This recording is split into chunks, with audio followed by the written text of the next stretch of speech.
Mm-hmm. Oh yeah. Well, whatever we can say about Henry, and there's lots that we can say, and lots of movies have been made about him. He was a man with impressive intellectual abilities. Mm-hmm. Yeah. He had a lot of executive force and will. He was very well read. He was very interested in scholastic theology, which was, again, to remind you that scholastic theology was that theology that developed in the medieval church under Thomas Aquinas, using Aristotelian philosophical concepts to explain revelation in the Bible and kind of a reconciliation of the Bible with reason. He was also sympathetic with humanism. He was popular with the mass of people. But he had a big ego, though. He was obstinate, and he was given to fitful acts of terrorism to other people. He, even though there wasn't deep dissatisfaction with the church in England, as there was elsewhere in Europe, there was nevertheless concern about the low quality of the clergy, their education. In fact, there were no seminaries yet, so you learn how to be a priest by sort of on-the-job training. You learn how to say the Mass by watching others say the Mass. And so there was some hostility towards church leaders, especially in London. But the most influential catalyst to reform was really political. This was a political action that Henry took in separating from England. It was not so much a doctrinal, theological argument that he had with Rome. In fact, when he died, he thought he died a good Catholic, you know. So as far as Henry goes, the English Reformation was a political reformation. It was not so much a theological as it was with Luther and the other reforms that happened with Calvin and the others. It was an act of the state. It was imposed from above by a willful king, his very adroit ministers like Thomas Cranmer, and a fairly pliable parliament. Henry wanted there to be a smooth transition of power following his death. And the only problem was, bottom line, we all know he had no sons. And so really this Reformation really was an affair over the succession of the throne. So, I mean, we could watch Tudor. Cindy, is there a particular Henry VIII movie or series that you thought was pretty good? The TV show Tudors is pretty good. I mean, it goes into more depth than movies and stuff like that. But one of the biggest problems with Henry was that he was not groomed to rule.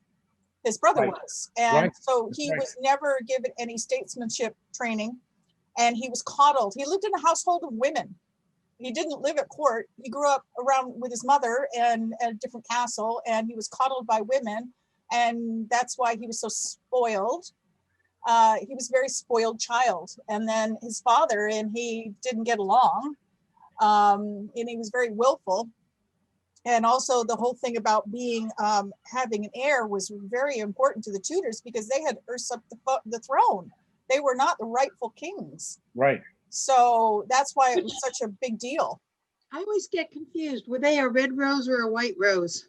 They were a neither. Neither. Neither. Okay.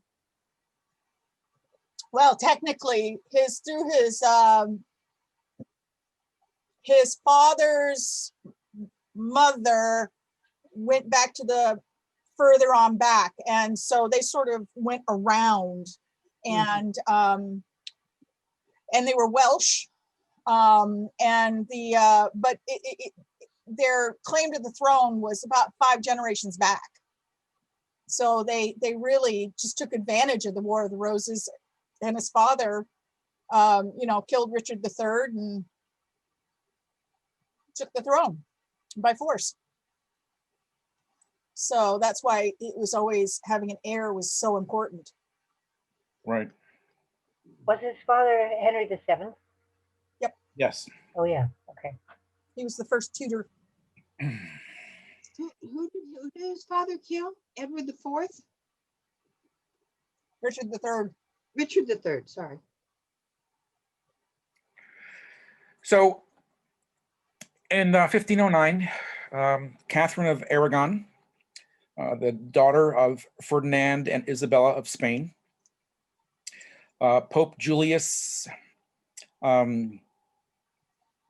gives special dispensation for Henry to marry because Catherine had been married to Henry's older brother Arthur, and Catherine had actually, correct me if I'm wrong, Cindy, but Catherine actually had 6 children, but only Mary survived infancy, right? Correct. Yeah. And so she married Arthur, but she claimed that the marriage had not been consummated. And so that's why Julius was able to give her that special dispensation to marry Henry. The marriages, both to Arthur and to Henry, were supposed to cement an alliance between England and Spain, and ultimately it didn't really accomplish it. So after a while, how long were they married? Almost 20 years before he tried to divorce her, right? 20, 25 years, somewhere around Yeah. there. Yeah. So Henry then says, I've got no male heirs. This alliance with Spain isn't really working. Let's divorce Catherine. Under normal circumstances, the Pope would have probably annulled the marriage. But because Rome was also virtually under the siege by Catherine's nephew, Charles V, Pope Clement VII didn't want to give an unnecessary offense to that emperor. So he denied Henry's request for the annulment. Mhm. And there was a lot of diplomacy that Cardinal Wolsey was going back and forth to Rome. Kind of like a Henry Kissinger, there's a lot of intrigue and a lot of diplomacy going on. Ultimately, Henry was not very patient, and he wants to marry Anne Boleyn. And at one point, Anne becomes pregnant, and now it's even more imperative that there be a dissolution of the marriage with Catherine. Also, the Pope was threatening excommunication if he married again. And so there was a lot of just politics and intrigue here. Cardinal Wolsey favored the divorce. He saw a potential French alliance even happening. But Henry was infatuated with Anne Boleyn. And I love the Tudors episodes where it shows us chasing Anne Boleyn and Anne Boleyn holding out and saying no, because Anne knew that Henry had an affair with her sister Mary, and at the end of the day, Henry basically just dumped Mary. And one of the theological biblical ruses that they began to use was that the marriage was invalid in the first place, quoting Leviticus chapter 20 verse 31, that that the reason that there was a childless marriage was because it was God's punishment for having married Catherine in the first place. So not a happy marriage, and a childless marriage. It was actually happy until the last so many years, but when they first got married, he was very much in love with her. It did seem like that. I watched the Spanish Princess, and They were he had affairs on her, but that was normal for those days. But they actually, she was older than him, and but they were actually, he wooed her. And his father was actually against the marriage, and he pursued it. Mm-hmm. Yeah, exactly. And I'm sure where you're having sons, everything's looking okay. But when you start, having no sons surviving, you begin to question the whole point of it. So. And Mary had given him a son, so he knew it wasn't him. His mistress Mary too. Oh yeah, the mistress. Yeah. He wanted at one point to have the bastard son declare the rightful heir, but they said no. So. But Catherine had, you said 6 children, and one of them was the girl, Mary, that survived. Yeah, right. She had a lot of stillborn children. Yeah.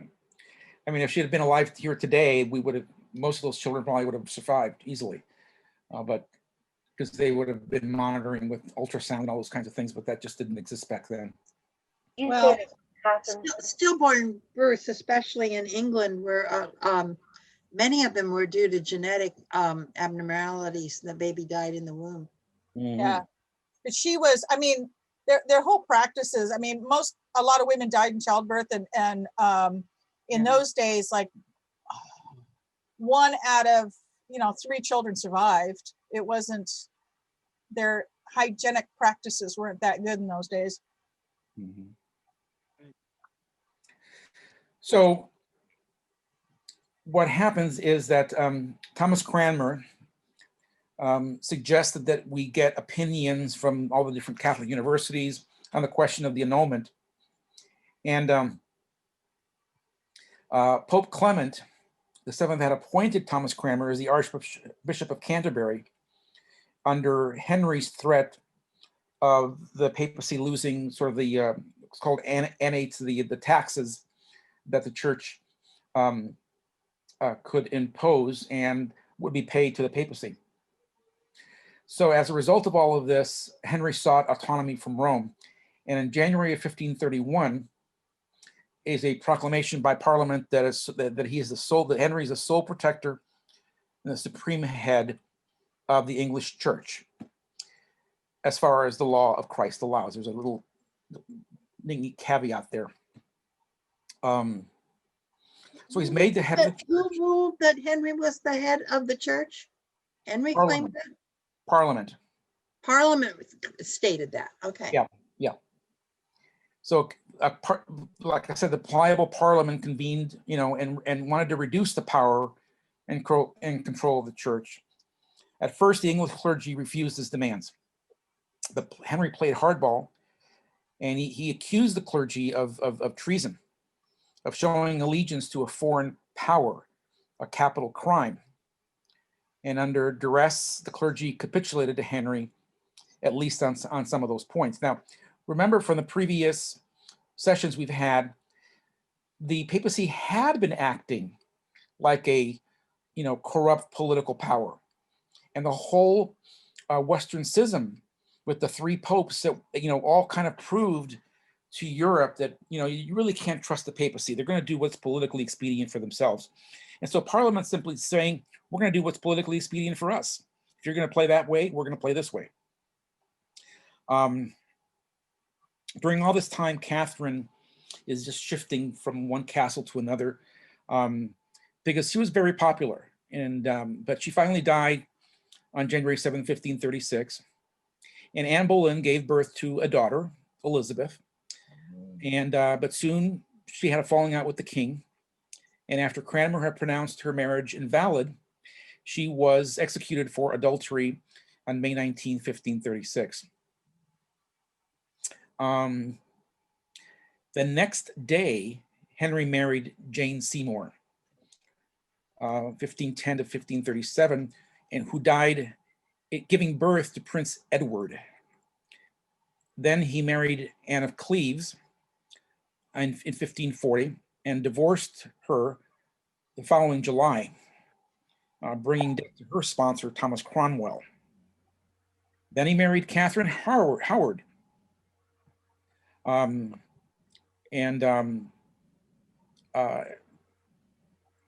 had divorced Anne of Cleves, and she was, executed on the charge of adultery as well. So in 1543, Henry marries his 6th and final wife, Catherine Parr. So we got 2 Catherines and 2 Annes and 1 Jane. And he managed to, she managed to succeed to, survive him. Barely. He was actually thinking of executing her. Really? Yep. Wow.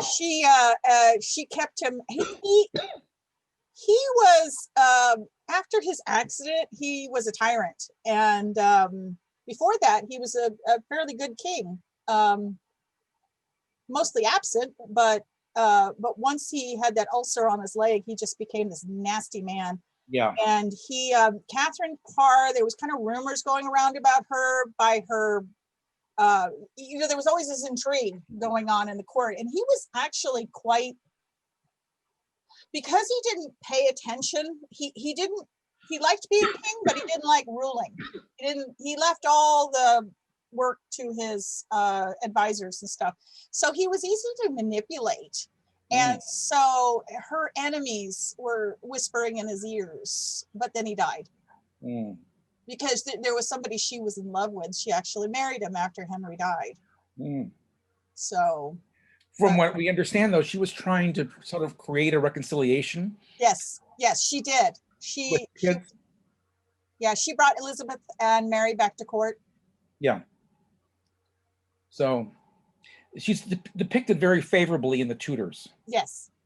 as being a reconciling kind of woman. Mhm. So, and a good wife. But Yeah. yeah, it's hard to be married to a sick, fat, mean person. Yeah, he was very mean. And Anne, it was funny, they became good friends.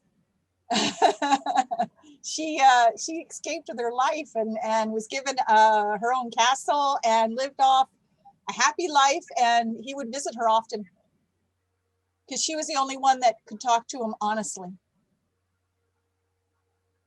Anne? Yeah, Anna Cleves. Oh, Anne of Cleves, yeah. Mhm. All right. What So an interesting life. So tell me more about Sir Thomas More. You just have your I'm good not servant. covering him a lot here, but there's some really good movies that have been made about his life. And but what he was, of course, he was Henry's tutor, and he really he was trying to walk the fine line of Parliament doesn't have the authority to make Henry the head of the church. Thomas More, when he died, said, I was the line, I think I said, I died a faithful servant of the king, but even a greater servant to God. I think that's in one of the slides I've got here later on. But Thomas was very well known throughout Europe, great reputation. But when he failed to decisively go on Henry's side on the question of the annulment and the supremacy of the church, that's when Henry just lost patience with him and finally had him executed. Wasn't he made a saint by the Catholic Church? Yes. The Saint Thomas. Yeah. He's in my family's ancestry lineage. Oh. Turns out, yeah. My paternal grandmother was the daughter of two Moors, M-O-R-E and M-O-O-A-R.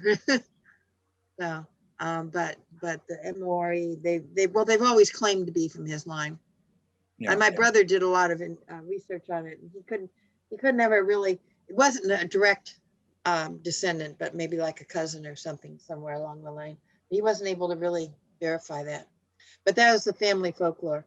Interesting. It was kind of interesting because my father came into his marriage to my mother as an Episcopalian. She was a Catholic, and the priest wouldn't marry them unless he converted. So he converted, and then they raised me Catholic, and here I am being an Episcopalian.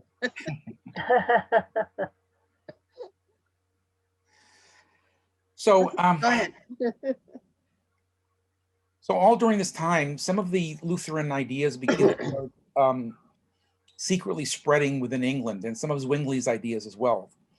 And at heart, Thomas Cranmer shares in some of those Lutheran leanings. And so when when Edward finally comes to power, that's when there's that Lutheran influence there. But prior to that, Henry had always thought of himself as a good Catholic. In fact, the Pope had called him the defender of the faith, as somebody who was opposing Lutheranism. But Lutheranism was popular at Cambridge University. There was also a growing popularity of the Lollard movement, which we covered previously, and the Crown was beginning to persecute those Lollards, which were kind of a lay movement of people who focused on Scripture being the final authority. So the Reformation in England was really a political Reformation. There was this part of it is what is political. Was in 1530 the English clergy had to recognize Henry as the supreme head of the church. Again, as far as the law of Christ allows. And there was, and we've gone over all the secret marriages. You know, Henry Mhm. secretly married Anne Boleyn because she was pregnant already. As we said, Cranmer annulled the marriage to Catherine, and then declared that Anne was the lawful daughter, or excuse me, the lawful wife. So England was basically out of fellowship with Rome. England had been broken from the Catholic Church, had broke off. And the English church belonged to the English, is what they believed. And so this was a very, very political kind of act. And the thing that really did it was this, in 1534, it's called the English Act of Supremacy. And that is what actually established the church and Henry as the supreme head of the church.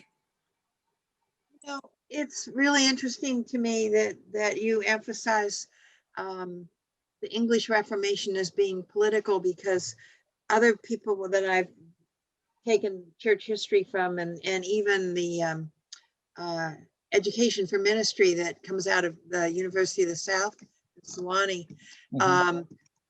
they were very firm in saying that the Lutheran Reformation in Germany was as political as Henry's Reformation was.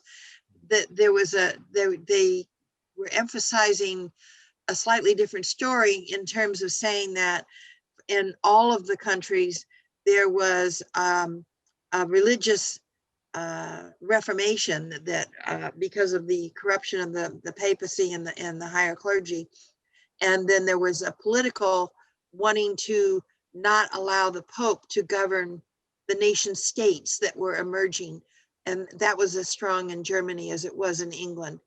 But history, and then they said, well, history has judged English as being political and Germany as being religious. But their thesis was, in both cases, both currents were running at the same time, and they fed on each other. Luther may not have led or had a head of state, but he did have a very powerful earl that protected him in his Reformation, who had power with the emperor.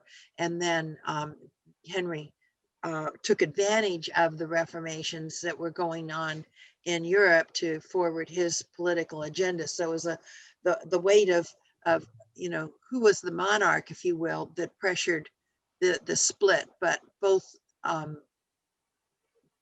trends were a strong current. Well, Right. Henry was against Protestantism. He did not, you know, he was a Catholic, and he just didn't like the Pope telling him what to do. And Right. some of it had to do with money too. At the time, England was very broke. He liked to spend money, and he had a war that he kind of lost, Mhm. and with France, and they were broke, and the monasteries had a lot of money, and he wanted that land. Yeah, the way I would look at it this way, Susan, is that the Lutheran Reformation began with Luther having religious ideas and doctrines Right. that he believed needed to reform the church. And the German princes, noblemen, used Luther to gain a political advantage, which they did. Right. So kind of it was a perfect storm for the Germans in that we got this guy who's going to bring up these theological ideas. Oh, great. Oh, you mean this? Then let's take advantage of this. Mhm. Whereas it's different with England. Mm-hmm. England has a political problem. Mm-hmm. Cranmer starts to supply him theological reasons for there to be a political break with Rome. So it's kind of like almost the opposite, is that we have a political problem. We need theology to support the political issue. In Luther's case, it was we have a theological issues, but we can use those theological issues to solve our political problem as well. The point that Sewanee was making, that they were working hand in hand, it was a confluence of both in both countries that. Yeah, I don't agree with that approach. Okay, that's, If I you just look wanted to point that out, that I had. Because if read you look that. at if you look at what Henry thought, believed, and how he died, and how he, you know, in, you know, what the church looked like, what the Church of England looked like under his rule, it looked very Roman still. It was basically a decapitation of the Pope. Otherwise, they were celebrating the Eucharist the same way they had been celebrating it under the Pope, you know, with very few changes. I'm going to go over some of those. There were some spiritual elements of the Reformation, without a doubt, but some of those began to be more prevalent, really under Edward and beyond. In 1539, Henry veered again toward an imperial alliance with Spain, and in April of that year, he took a more definitely orthodox stand in the 6 Articles, and the 6 Articles basically said that he upheld the real presence and transubstantiation. Okay, he declared lay communion under one species under bread was sufficient. He enforced clerical celibacy. He upheld the vow of chastity as an impediment to matrimony. He deemed private masses meet and necessary, quote unquote. And he believed that auricular confession was expedient and necessary. So the Protestants grumbled against these 6 Articles, but for the rest of the reign, the 6 Articles were enforced under pain of death. That doesn't sound like a Protestant to me. So there were no changes to the creed. Vows of chastity for laity, lay brothers, ex-nuns, prayers for the dead. English did replace Latin because already there was that movement happening before from Wycliffe and the Lollards. In 1535, there's an English translation of the Bible. Relics and shrines were eventually discredited and destroyed on occasion by occasion basis. And Cindy's right. I mean, the monasteries held tremendous wealth and land and gold that had been donated, that had been left in bequests by people who had died in lords and land. And so the church, as in England, was still fully Catholic in belief. It was simply the king replacing the Pope. And again, there were Lutherans within the court secretly, and who wanted a more Lutheran type of church. And of course, Cranmer eventually is able to bring that to completion. If you want to add anything, Cindy, that's I'm welcome. No, that's about it. Yeah. So in the monasteries are dissolved in between 1535 and 1539. And even those monks who were, refusing to be under Rome's control, England's control, were expelled from the land.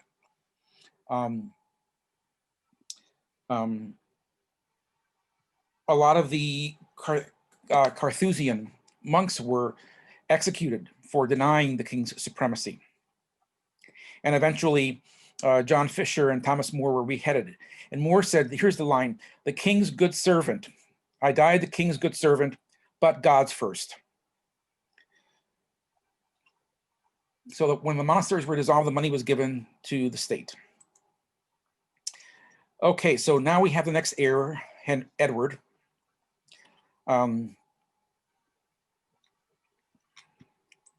He's 9 years old. And the Privy Council is basically ruling, and regents. And here under Edward, England moves towards a more radical Protestantism. In 1548, images are removed from churches. In 49, marriage of clergy was made legal. A Book of Common Prayer was authored by and created by Cranmer. Edward, of course, dies in 1553 of tuberculosis at age 15.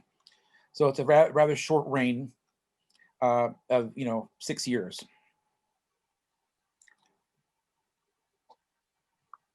Under Edward VI, Parliament repeals the 6 Articles, replaces the Latin liturgy with Cranmer's more evangelical Book of Common Prayer, which is in English, and passes what's called the 42 Articles, defining the Church of England along more Protestant lines.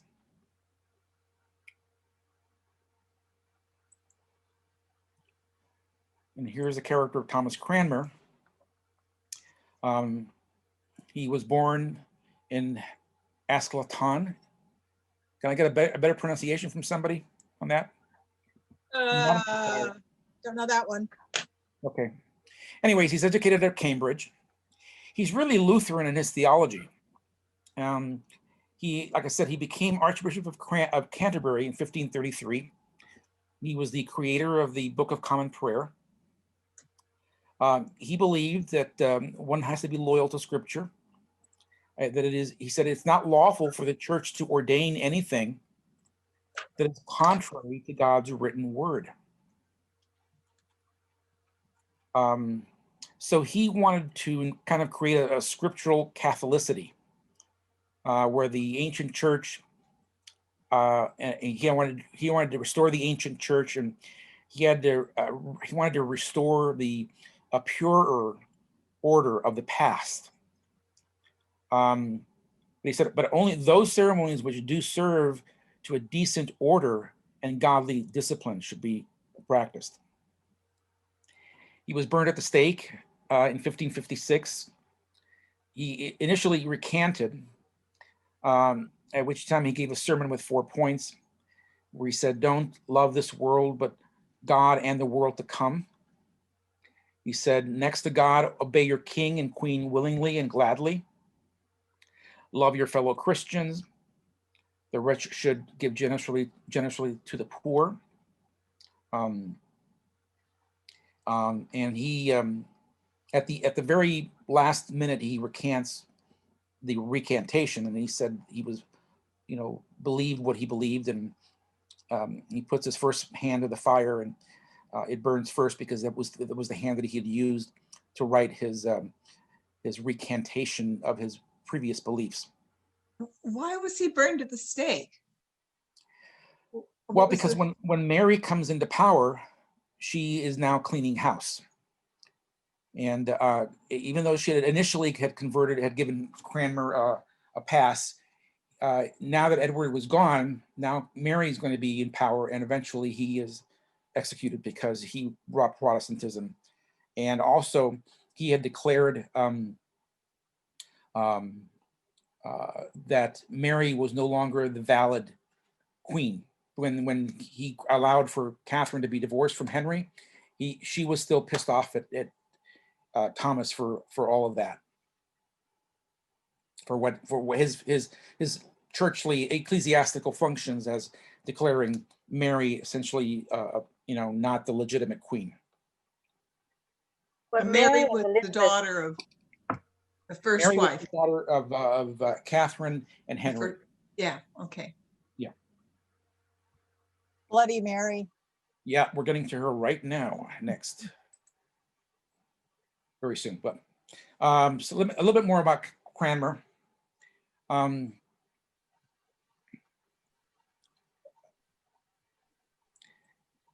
character by the name of John Dudley. Let me speak first about him. He was the Earl of Warwick, and he had become the Duke of Northumberland, and he had been regent in all but title. And he was a very unscrupulous politician, willing to sacrifice the church and state for his selfish ambitions. And he had been regarded as a religious conservative. He was going to die a Catholic, and he was content to be taken for such until he secured power. And then, however, he was convinced that economic interests based on those monastic confiscations demanded espousal of Protestantism. and Cranmer had by now advanced to a more radical Calvinist position. And together they inaugurated a puritanical dictatorship, though Dudley and his lay followers were chiefly interested in really plundering the church. So there was a whole new wave of vandalism and iconoclasm that essentially was picking the bones of what had remained of the Roman Church. Even at one point, Cranmer even protested in vain all this that was going on with the monasteries. But like I said, in 1550, Parliament had obligingly voted to make a new form of making and of consecrating archbishops, bishops, priests, and deacons. And under Edward, they created what's called the Edwardian Ordinal. And it was revised in 1552 and then readopted by Elizabeth. And it invalidated all subsequent Anglican orders the Roman Church believed. And it was deliberately designed to destroy any idea of the sacrificial priesthood.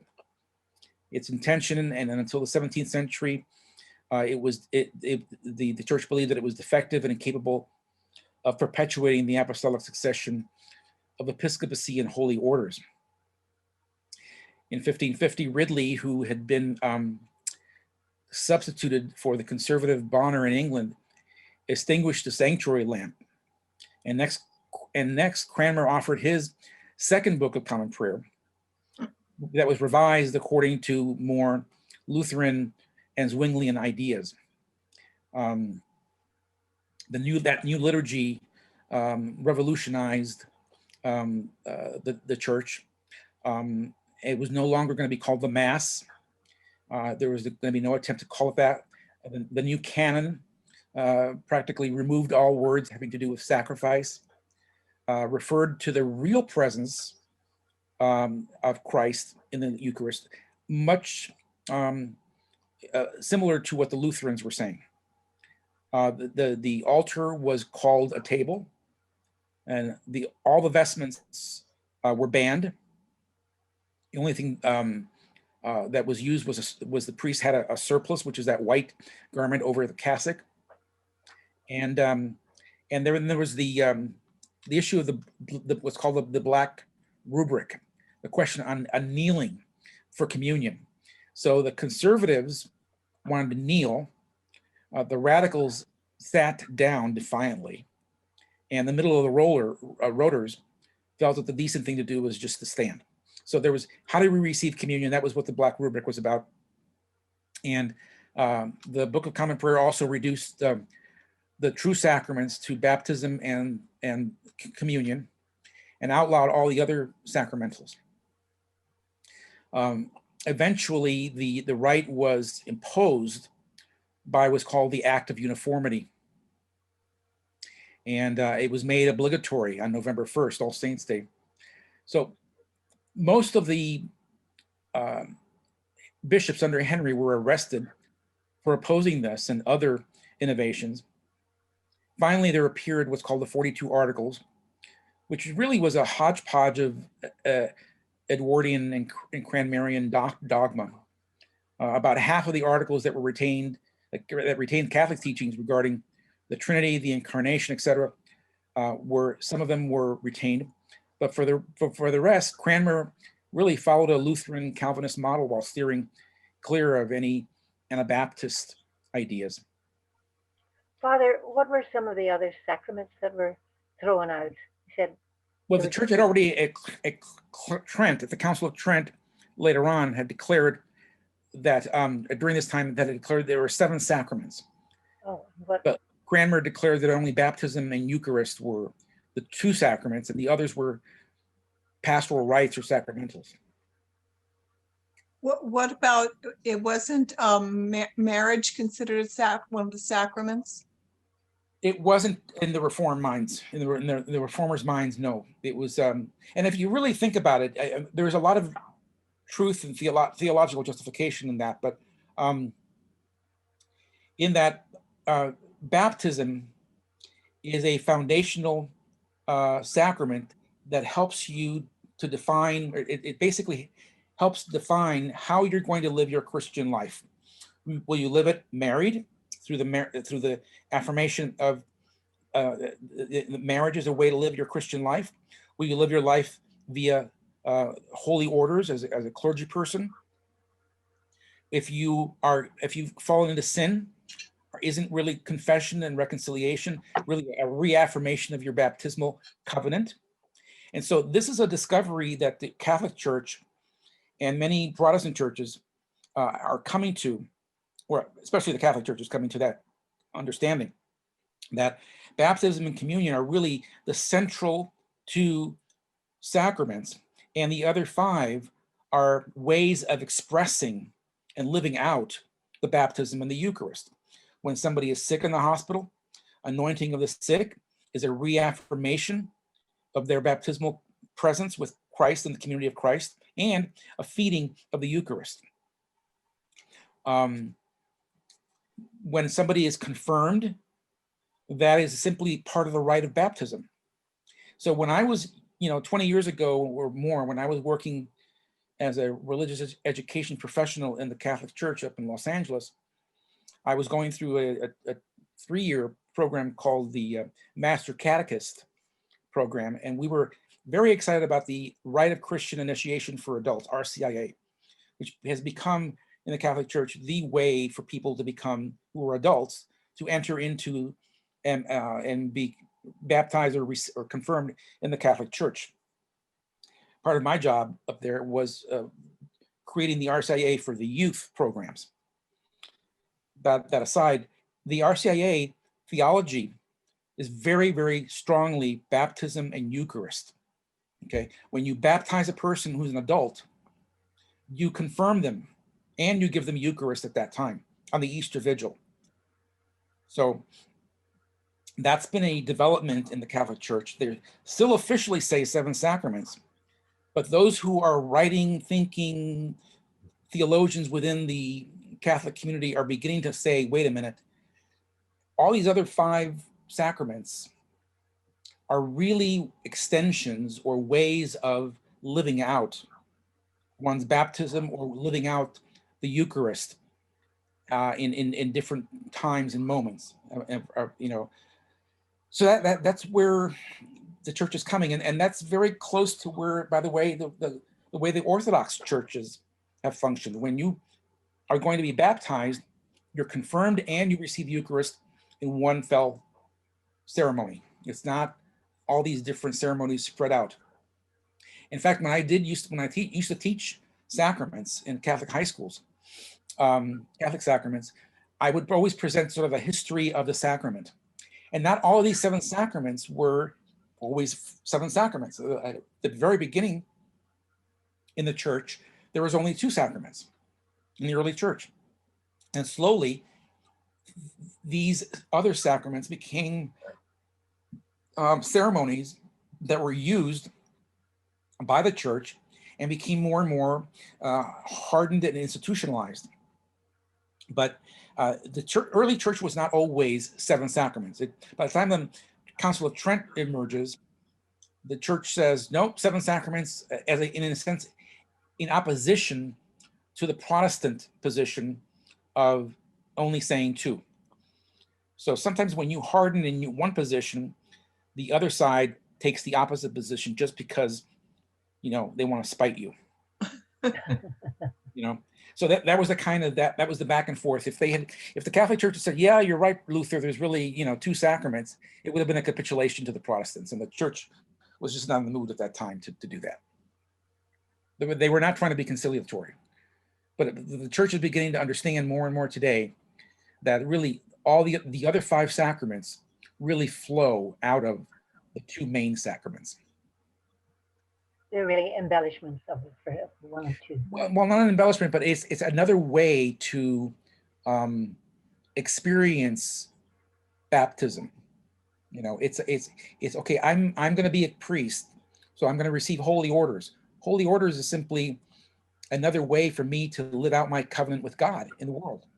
Marriage is another way to live out one's covenant with God in the world. When I've sinned, I'm reaffirming my rejection of evil that I do at my baptism. Can you give us a definition of what really is the meaning? What is a sacrament? Sure. A sacrament is an outward expression of an inward grace. That's the official definition of what a sacrament is. It's an outward expression of what's happening inside a person already.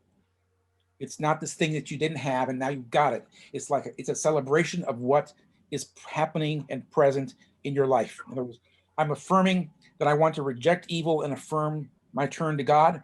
Okay, that's an inward thing happening, and now I'm going to outwardly express that in this ceremony and in this action that we're doing it with a sign, a symbol, and matter, something physical and touchable like water or bread or wine, that I'm expressing this inward reality. But grace is involved in that.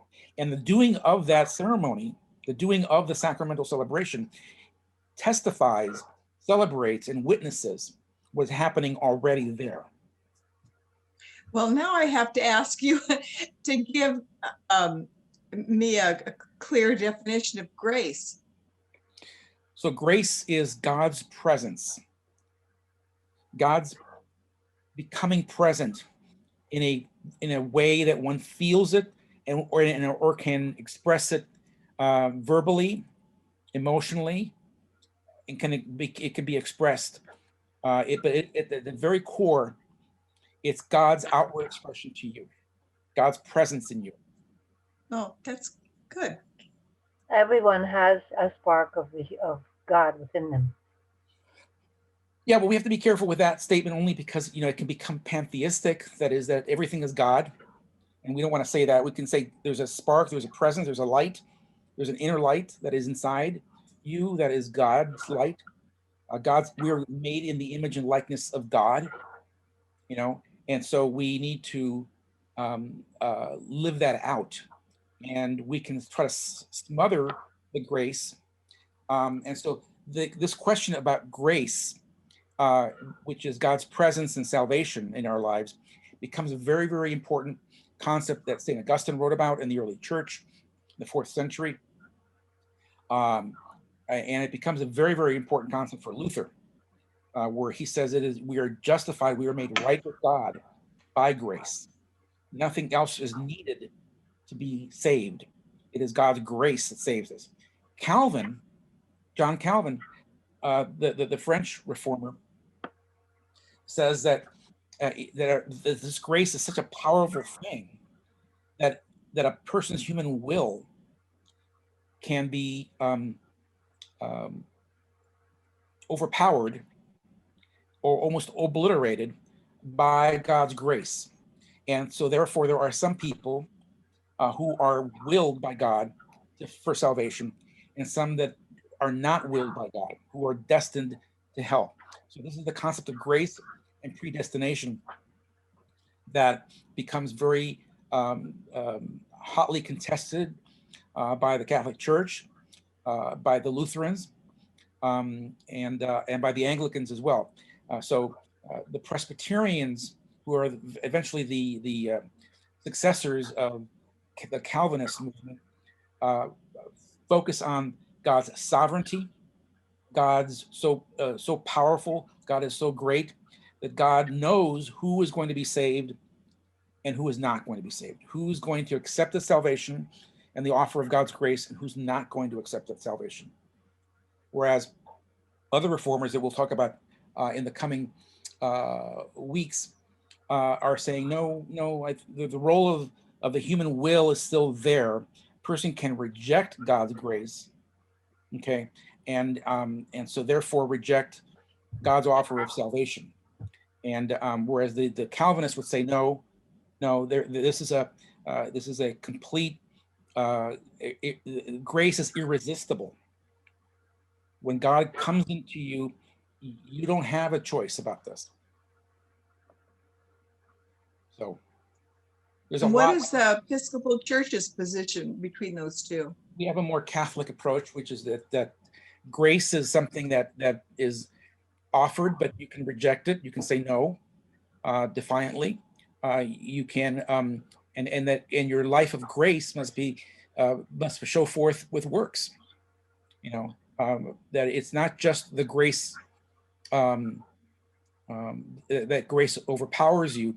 Grace is there and present and offering to you, but it's an invitation. It's not a it's not a you will do this. It's a you're invited to do this. Whereas the Calvinist position would be much more that when God elects you to be saved, you really don't have much of a choice. It's God. God is so powerful that God can just overwhelm you with this grace. It's not an offer. It's something that happens to you.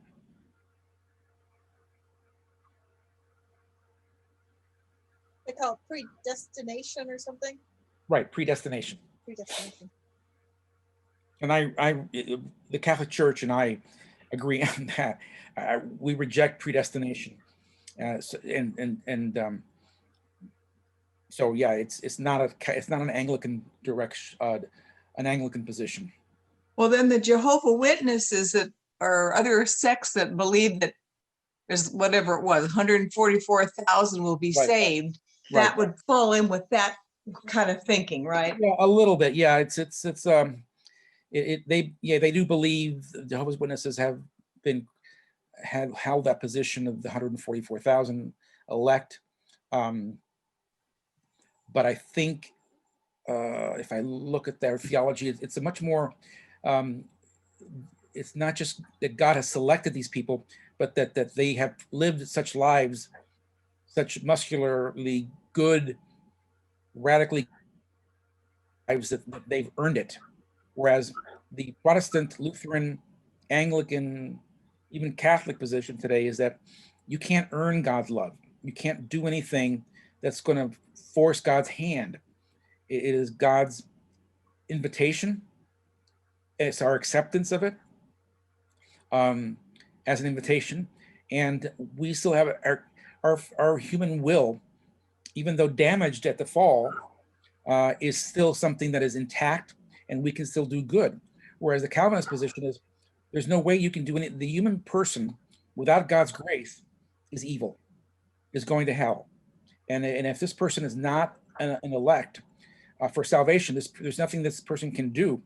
God's grace is so powerful that it just overwhelms the person's ability to do good. So, the Calvinist position is a much more radical. Humanity is corrupt, depraved is the word that they use, and incapable. Man is incapable without God's grace of doing anything good. Well, then they would also feel there's no need for evangelism then, because things are pretty much predestined.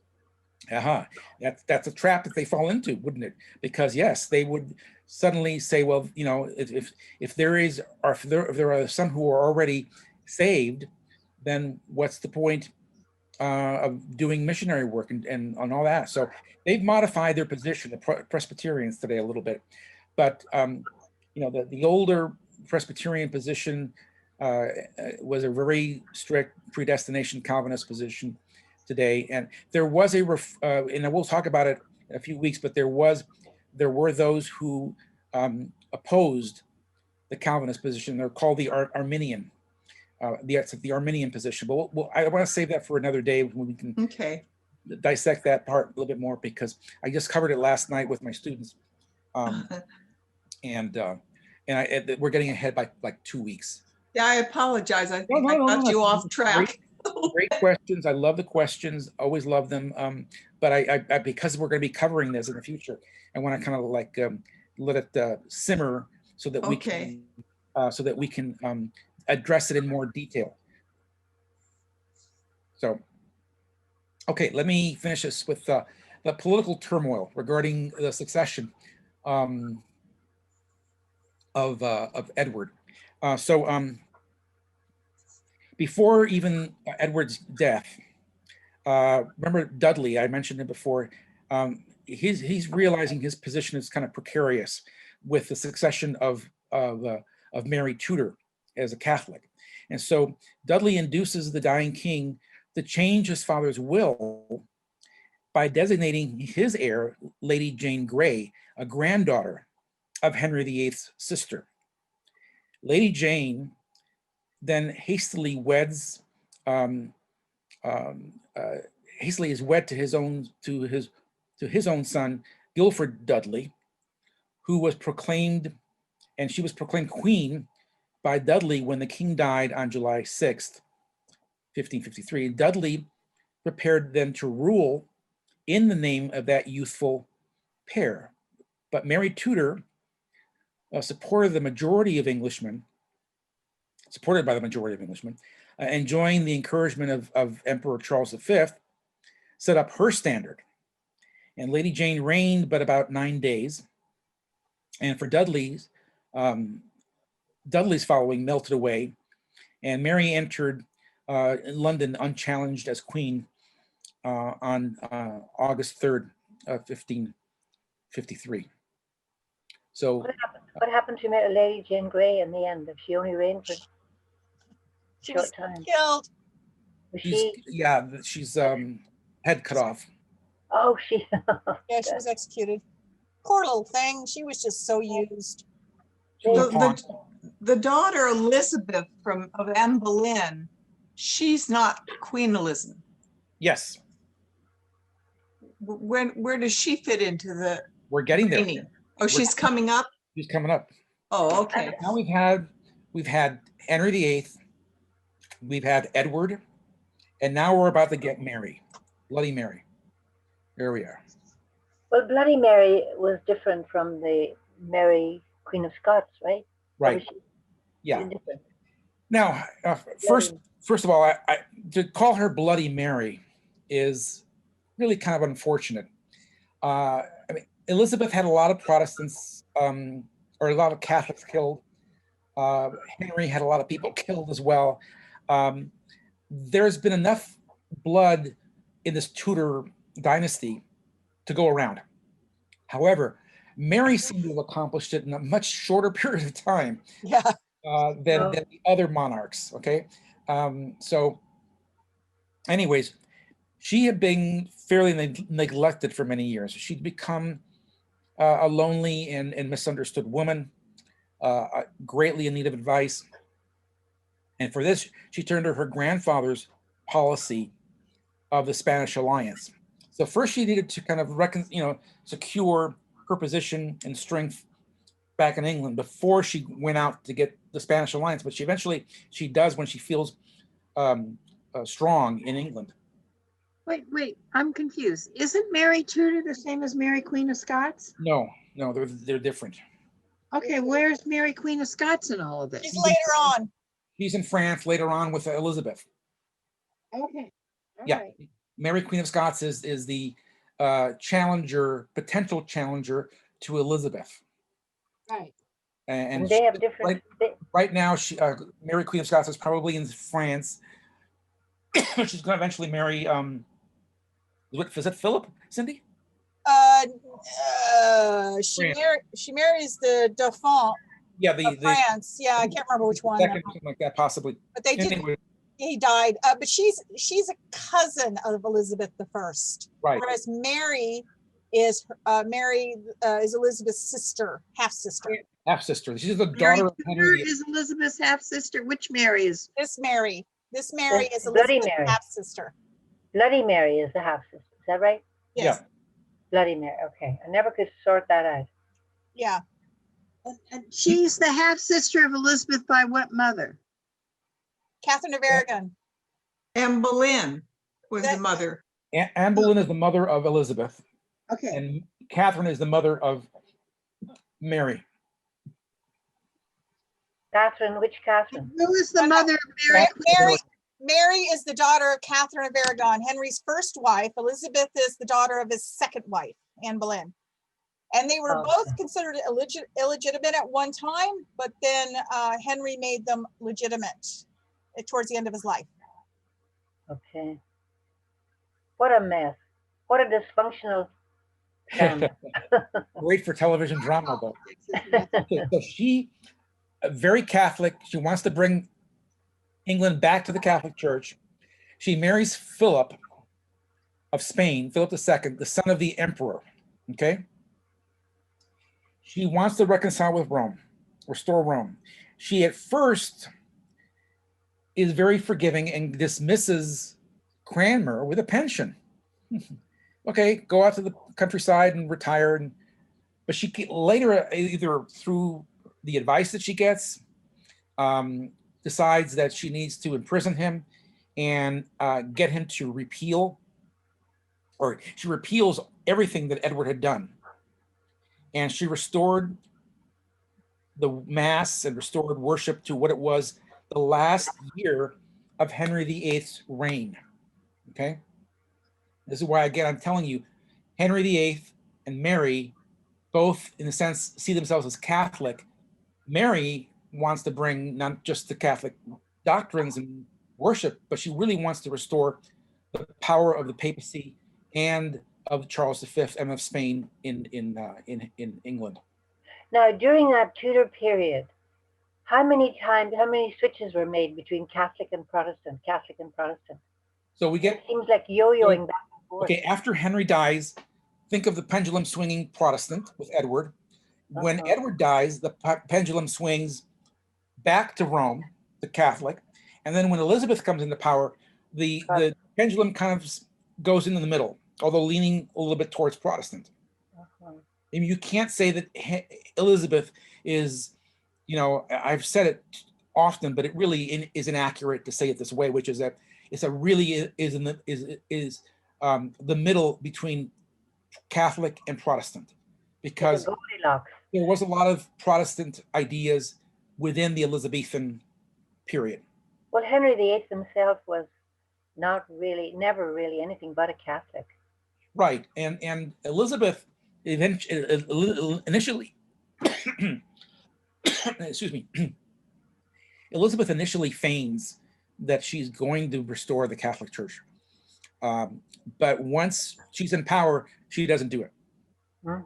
So, and then her advisors were actually looking for Catholic sympathizers and people who were plotting to kill Elizabeth and restore Rome. So she is really aware of Catholic plots to kill her, and so she is going after Catholics, and so that Elizabeth does manage to kill an awful lot of people later on. But now she was in power for a long, long time, right? Almost 50 years, yes. And that was the great Elizabethan period, whenever it was so much. Right. Yeah. Yeah. So in any of these going back and forth, did any of them that sort of restored a more Catholic practice, did they restore the Pope as head of the church, or was the crown still the head of the church even during those periods? Yeah, it's interesting because Mary does retain the title of head of the church. Okay. But I think that what Rome is realizing is, okay, we've got to do this step by step. To just bring the Pope back is to give credence to the Protestants that, oh, she's just a Roman and she wants to just restore Rome. So she has to walk the fine line. So she retains the title of head of the church, but she welcomes the Catholic clergy back. She welcomes the Jesuits and all the influence of Rome, and the welcomes the protection of Charles V, of Charles VI of Spain. So sure, there is a certain restoration that's happening. So there you go. She, publishes these injunctions. Parliament restored papal authority. Okay, authority, but it doesn't mean that that Pope is the head. Again, the papacy is thinking, okay, this is a good measure. We're going in the right direction. She repeals anything that Edward had done, and the Pope is beginning to restore her legitimacy. They're beginning to she accepts the Mass. It replaces the Book of Common Prayer, and Rome believed that it had simply retrogressed from a heresy position to a schismatic position. Clergy had to get rid of their wives, those who had married. They had to give up their wives and their children. If they refused, they were removed The holy days were restored. And any clergy that were holding any heretical opinions were dismissed. The churches were restored, the relics, the stone altars, the vestments that were repaired and that were still useful. And so it really was the church coming back. And the English people basically just said, oh, what else is new? It's like they just kind of rolled with it, But at this time now, England was becoming quite a dominant. They were very strong at this time, and Rome was reducing it. No. Not yet. England was not very powerful at this time, no. No, during the Elizabethan period? Yes. After. Later, yes. After the Spanish Armada is destroyed, or not destroyed, but severely injured and at sea. But that's down the road. That's down the road with Elizabeth, yeah. Yeah. Okay, so in this reconciliation with Rome, there had to be, as I said, a step by step. So the question that the gentry and the merchants had would, with all this that was happening under Henry, would the people who had inherited a lot of this property of the monasteries and the wealth that had been acquired under Edward, would it have to be restored to the church? Rome dispatches Reginald Pole back to England as the cardinal representative to the papacy to assist England's return to Rome. So they revival the old laws against heresy. They turn back any laws that Henry had created, with the exception of the dissolution of the monasteries. So the belief was that to call us home again into the right way from whence we have all this long while wandered and strayed abroad. That was what his goal was. He absolved England from all schism and error. And he absolved the king, the queen, and both houses of parliament for all of the censures, and restored England back into the Catholic communion. Once that was, once he had announced the papal concession on the monasteries, the arrangement was ratified with only 2 dissenting votes in the parliament. So Cardinal Pole, that was his role, was to sort of bring that reconciliation back. So under Mary, those Protestant leaders, about 800 of them, that were in England, left for Germany and the Swiss cities where Calvin was. She imprisoned Bishops Hooper, Latimer, Ridley, and Cranmer, which were the bishops that had gone, with Edward towards reform. Catholic clergy began to come back to England. She upheld pronouncements regarding heresy that had been passed in the past, and commenced executions throughout her reign. So she was looking for the Protestant heretics. Queen Mary proceeded in a very kind of inexpedient course that sent Cranmer and 200 others to the stake. And that's why she earned that nickname of Bloody Mary. About 300 persons were burned under her reign. Cranmer signed, as I mentioned earlier, his recantation, but then publicly repudiated it before being burned at the stake. And the end of the generation, and her generation, was coming to an end, was fast approaching.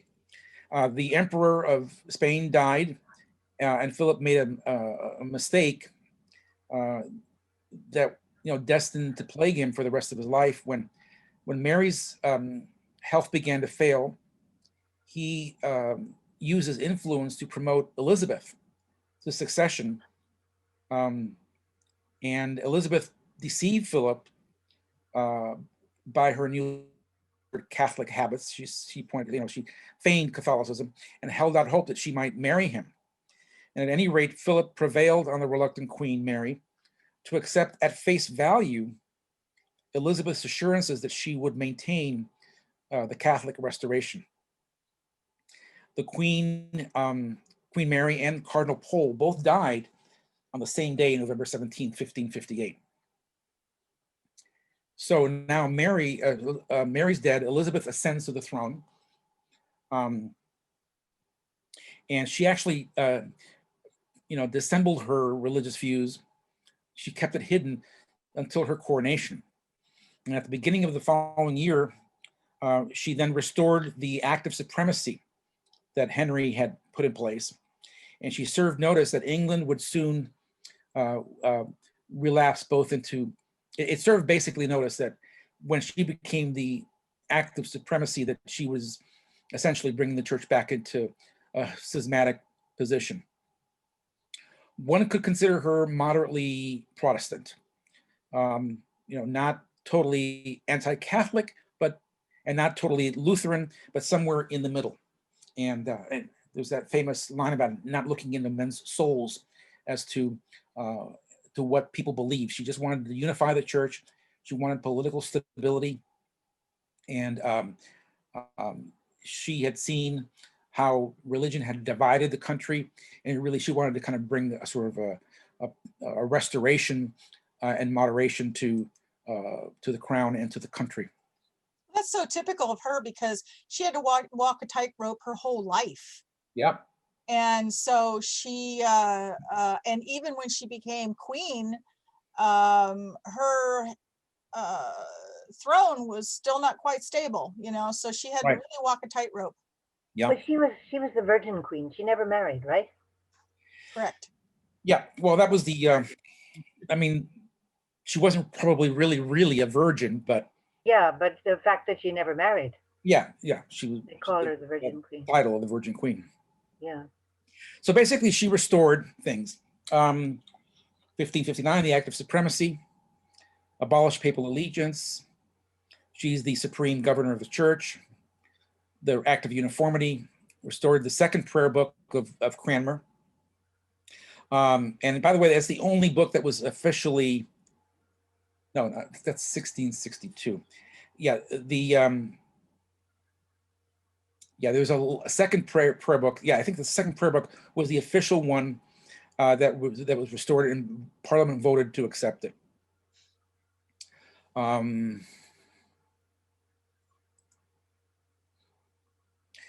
Under her reign as well, the 39 articles, which are found in your back of your prayer book, are passed. It's considered a fairly Protestant statement of faith, although some who are Anglo-Catholic find ways to say it's not quite so Protestant.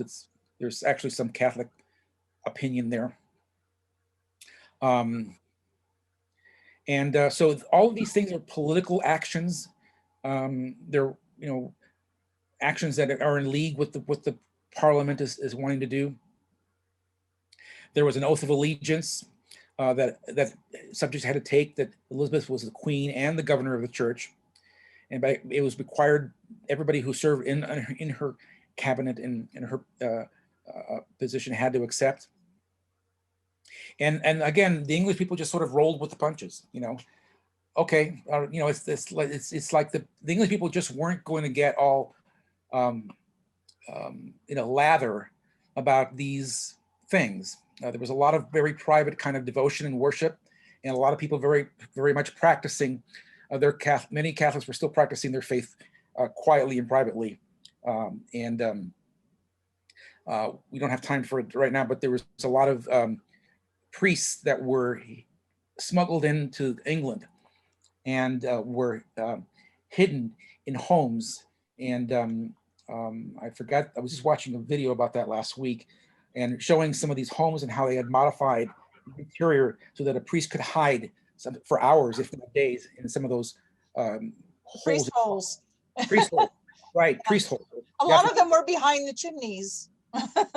Yeah. Yeah, So- there's if you go to old English houses, and a lot of them, the manor houses, a lot of them have priest holes. Mm-hmm. Yeah. HOLES or HOLDS? HOLE, like a hole. A hole. Oh, okay. A hole in the wall. There was a hole in the wall. Ah, yeah. So under her reign, there were some Catholic reactions to this Elizabethan compromise. The Pope excommunicated Elizabeth. The Jesuits were secretly spying and entering into the country and doing all their little political intrigues. And there was a sort of a Catholic opposition that was being awakened in England because the English felt like, here's the Catholics interfering again and trying to weaken our country. And so there was a sort of a whole kind of a movement of anti-Catholicism as well.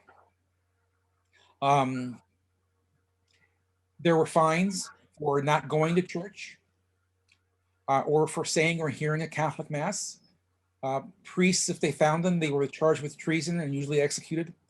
They distinguish a Catholic mass from an Episcopal mass. Today, they're almost identical. Well, that's way ahead in history, and the Okay. whole Oxford movement and a appreciation of liturgy by the churches, but during this time, there's still a Eucharist being celebrated. It's just not in the same way that it happened in the Middle Ages, and not the way it's happening. Much more similar to what we do today. So, as I mentioned, there were plots against Elizabeth's life. Mary, Queen of Scots. Here we go. Mary, Queen of Scots. Remember, she's in France. Her husband dies. She comes back to Scotland, believing that she is both the Queen of the Scots and the Queen of England. And she comes back under that, hope and possibility. A lot of political intrigue. There's a great movie that's out right now on Mary, Queen of Scots on either Netflix or Amazon Prime that you should watch, and it'll get all the intrigue there. But I don't understand where she gets the lineage that she would be Queen of England then. Her mother was Henry VIII's sister. Oh, okay. Yeah. Oh, Cindy, you weave it all together so beautifully. Thank She you. was Elizabeth's cousin. Yeah. Hard to get the. What a mess of a family. Her father was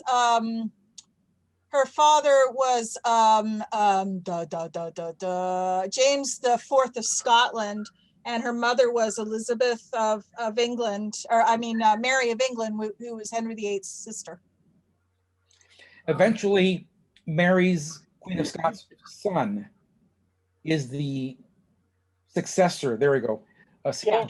First becomes the King of Scotland and England. Is that James or Charles? James. James. Yeah. So eventually, even though she gets executed, her son becomes the next king after Elizabeth. So then come the Stuarts, right? Then comes Unfortunately. Yes. So Unfortunately. Mary is the end of the Tudors, right? Or who's Yes. Elizabeth is the end of the Tudors. the end? Oh, Elizabeth. Yeah. And with that, I will end our session today. We'll pick up with the Stuarts next week, and all the intrigue happening in Scotland and John Knox and all that stuff. So we'll pick up next week with the Reformation in Scotland. I have to say, I always felt sorry for Mary, Bloody Mary, because she had a miserable, she was separated from her mother by her father. She was Right. terrified of her father. And then when she becomes queen, she marries Philip, who nobody likes. He ends up, and when she married him, she allowed him to be king.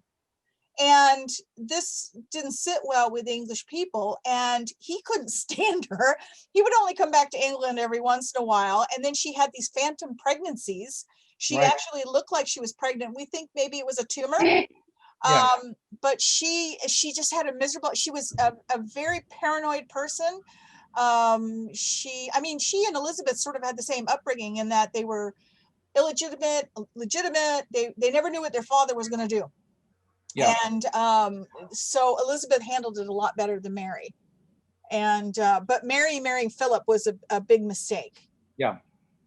And So I have a religious question for Father.